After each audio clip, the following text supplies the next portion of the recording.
The Switch 2's pricing is good. It's reasonable. As far as bang for your buck, it totally makes sense. We're going to make sense of a lot of the sticker shock. So in part 1 of this video, we're just going to do a quick summary of the Switch 2 pricing reveal at its launch. And in part 2 of this video, I'm going to ask you to consider the element that you missed, that you overlooked, in terms of making sense of this current pricing model, which is rather jarring compared from the Switch 1 to now in the Switch 2's launch. And finally, in part 3 of this video, in regard to the Switch 2, I will be delivering complaining Americans their sentencing, which will specify what they need to do in order to atone for this situation. So, part 1 of this video, rapid fire to recap. The console is $450. Mario Kart World, $80. DK Bonanza coming in at $70.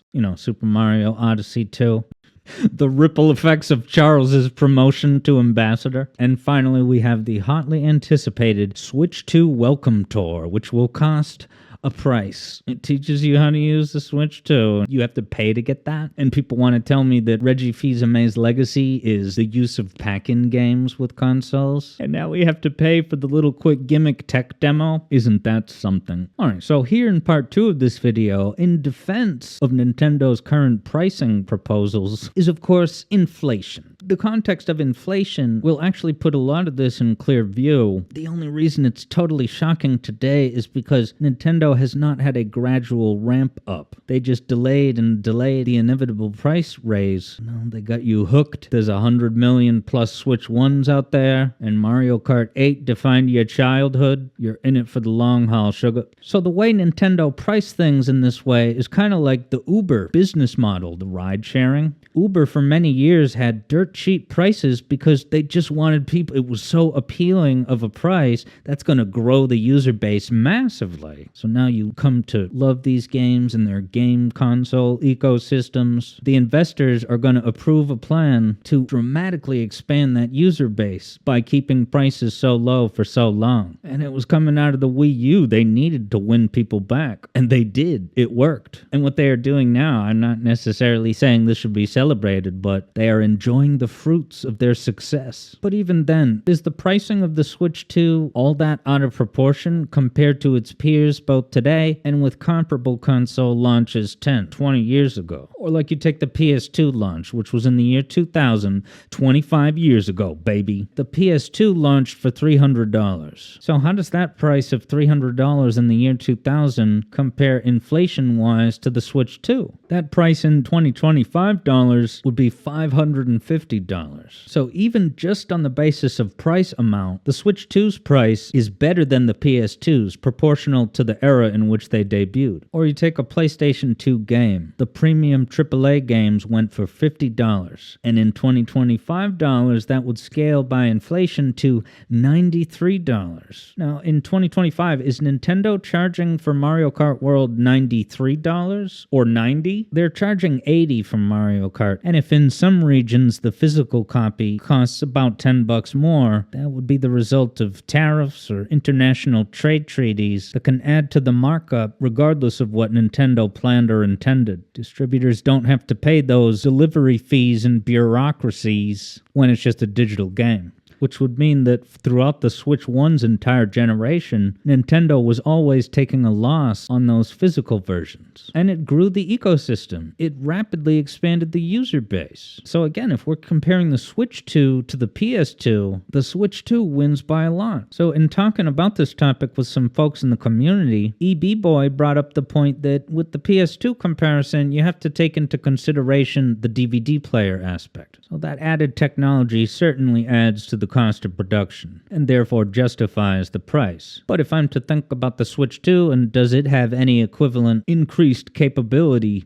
I would think the portable gaming thing is like a huge lift. Because you know what the PS2 doesn't have? A screen on it. A screen on the console itself. It saves on production costs by asking the user to use their TV. How much would it cost to add a screen to the machine itself, independent of a television, that can render good graphics? That's gonna cost you. And even if a standalone DVD player in the year 2000 was priced at $200, it did not cost Sony $200 per machine to add it to a PS2. Sony was already making DVD players internal in its own company, so they were able to add those parts with no markup. Kinda like how the Madrigal Corporation is set up in the program Breaking Bad. So if I'm generally considering the Switch 2's portability technology as an equivalent big lift that justifies the cost in the same way the DVD player, then all things are on equal playing field, and the Switch 2 wins over the PS2. Who would have thought? It's crazy to think that Wii games were $50, literally the exact price as PS2 games. Nintendo did not start charging $60 really until the Wii U, when it became the new normal. So to continue getting that crazy $60 price all throughout the Switch, that was a continued discount that we enjoyed throughout all of the Switch 1, and it worked to get Nintendo back up to uber levels of success. Now, it's easy enough to consider all of these directly translated inflation calculations, but you also have to think about wages and the cost of living. So, of course, that's going to vary for people based on where they live, but that's a reflection of their geographic location rather than an inherent property of Nintendo's pricing model. And if I'm to use Massachusetts in the United States of America as an example, well, in the year 2000, when the PS2 launched, the minimum wage in Massachusetts was $6.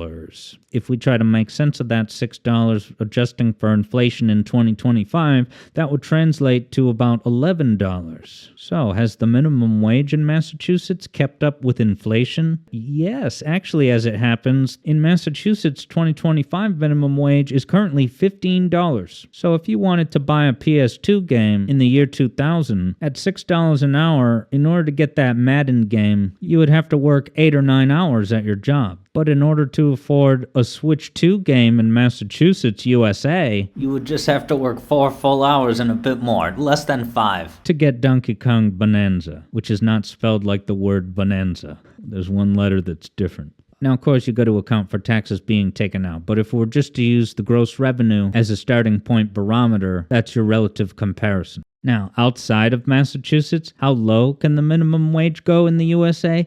That would be $7.25 per hour. So, try not to take it personally from Nintendo. So now in the finale of part 3 in this video, I will now be delivering Switch 2 complaining Americans their sentencing, which will specify what they need to do in order to atone for this situation. And look, most of this is in good fun, but now that we've solved the mysteries surrounding the Switch 2 launch and the gradual scaling of prices throughout the Nintendo generations, Switch 2 pricing dissenters, I hereby sentence you to move to one of those good US states that has a higher minimum wage. And as you investigate different states to move to, you may find a correlation or trend where the states that have raised that minimum wage to the highest amounts you'll see nationwide, you may notice a correlation with other attributes or weighted factors to consider. So just consider all of them. And as a fallback, instead of spending multiple hours spamming the Nintendo treehouse with repetitive chats to say lower the price, you could have already spent those couple of hours on working a couple more shifts to afford the higher prices of the Switch 2 games and its console. If you had spent those few hours on economy contribution, you would be all set for the launch this summer, and it's going to be great for you. Because you were always planning to get it, and you're gonna get it. You've proven that you have the time by hounding them all throughout the treehouse. You should have been focusing on DK, is my suggestion. This has been Alex Yard here at 91.6 WAYZ, the Alex Yard Zone, terrestrial internet radio. So get hyped for Metroid Prime 4.